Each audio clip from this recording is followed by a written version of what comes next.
Sir, may nga po no, kay sa listeners ang radyo.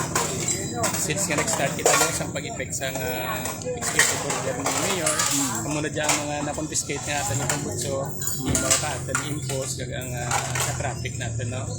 So,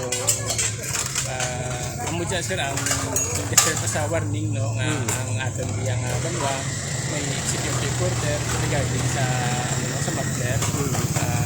Ang mga open muffler wala. Bawal kita magamit ka open muffler wala sa banwa kaya ginadumilian. So continuous na sir ang aton nga nga implementation ka anti-muffler ordinance nga gindihon sa aton nga pinalaga nga mayor until such time nga ma-stop nato no ang paggamit diya sa banwa ka sa Barbara kang open muffler sir. So bisyo ko sir sa mga kabataan yung gamit sa kombinado nga tambuso. Yes sir, ginaano natin no tanawagan kita especially sa mga kabataan dito sa banwa ka Santa Barbara. Hindi lamang taga Santa Barbara sir, masinti ni banwa nung atutob ka nag-aagi sa atin nga banwa nga may ordinansa kita regarding sa muffler. So kung madakpan sanda, may 1,000 ka multa no kag temporarily kung hindi i-replace mo ang tambutso, hindi mabayad ka sa sa munisipyo sang penalty and then i-replace mo ang imong muffler sang original amo na ka magbual mo ang imong muffler. So parang hindi sanda ma-permiss sir kag waay man ay mauntat naman ang reklamo diya sa banwa nga mag-aad nga tambutso ginahangyo ginabi sa nga mag-cooperate lang sanda para man diya sa atin ang banwa sa kag para sa pumuluyo sa taga. Thank you sir. Yes sir, ngayong hapon. Thank you very much. Oh, dito day pa stop. Dito day pa stop. Sir, paano sir mo po dira? Share niyo po dali. Sir, sir. Hindi na, bastante na. Kasi Live sir. tulong ko na dila. Sir, kamusta ang paglantaw mo kay ti pagbulo na pison yung mga kombinado mo? Mayad gid nga hapon no sa tanan. Actually ining pag-usa naton isa ni kaseremonya sa kampanya naton against sa modified kaga open muffler.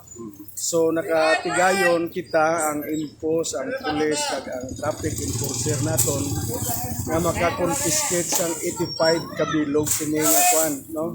Ining kampanya naton nag-umpisa ini sang Pebrero nga bulan hasta so amo ni ang resulta ya 85 ka modified kag open muffler ang aton na-confiscate.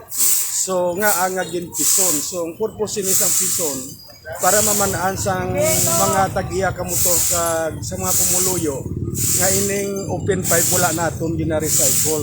Ining pagpison meaning hindi na ni mapuslan. So na-destroy na so amo na ang aton company. So mensahe dati sa mga ginikanan kay kabataan nga nagapadayon nga nagagrakad ka kombinado nga tambuso mo.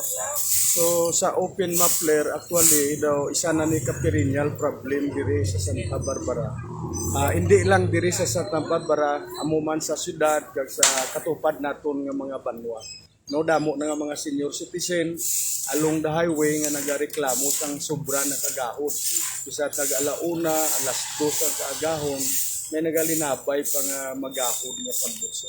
So sa mga nagagamit sang motor, disiplina lang man ang kinahanglan. Ilang taon nato nga hindi kita makadistribute sa kay ini daw problema tag ini magahod.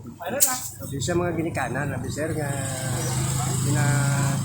kombinar kag bataan lang ang motor sa kombinado nga tambuso. So sa aton nga mga ginikanan no, may damo kita na apprehensyon nga mga minor gani ang nagadala wala pa sang driver license. So sa mga ginikanan palihog lang kamo kung sa inyo kabataan. Tudloan nyo man hindi sila makahalit sa aton kapariho man nga mga ari diri naga-star kay ang gahod makadisturbo. So ara na lang sa mga ginikanan kamo na lang disiplina sa inyong kabataan. Para alinton sa ilang hindi na pwede ba. Thank you. So mula na no, madamo gyud salamat.